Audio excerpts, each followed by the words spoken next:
d'un programme que le ministère de la Santé avait tracé depuis maintenant 2 ans, qu'on a intitulé le PAN, le plan d'action pour le malade, qui a dans son contenu 28 objectifs et 143 actions, avec des objectifs qui sont fixés, datés, évalués, et qu'aujourd'hui, avec ce que nous faisons un peu partout dans les wilayas, des réalisations grâce à l'effort de l'État. Et le président de la République avait plusieurs fois insisté pour la prise en charge du malade. Et dans ce contexte, exactement, que nous avons donc lancé des chantiers un peu partout.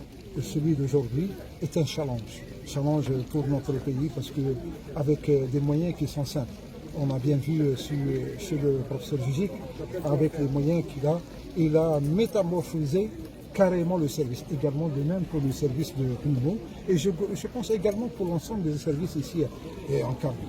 On a visité pneumo, on avait complètement un grand changement au profit du malade, une modernisation de la prise en charge, une numérisation, une action d'humanisation, une prise en charge de proximité du malade, également de même pour le service d'immuno, où on a vu qu'effectivement maintenant c'est une fierté, parce qu'on peut à travers les moyens dont il dispose professeur Gigic assurer plusieurs analyses, plusieurs diagnostics et en même temps orienter la décision médicale.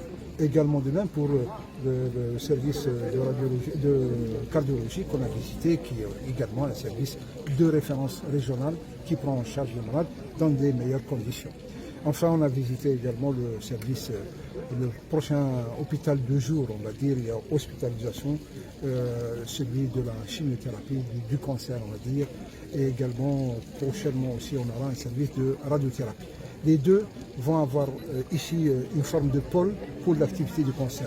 Et je pense qu'il ne faut pas isoler l'activité du cancer par rapport aux autres. Il faut intégrer l'approche, intégrer que tous les services soient dans le même lieu, parce qu'on a toujours besoin d'un service de cardio, d'un service de pneumo, d'un service d'ophtalmo pour un malade.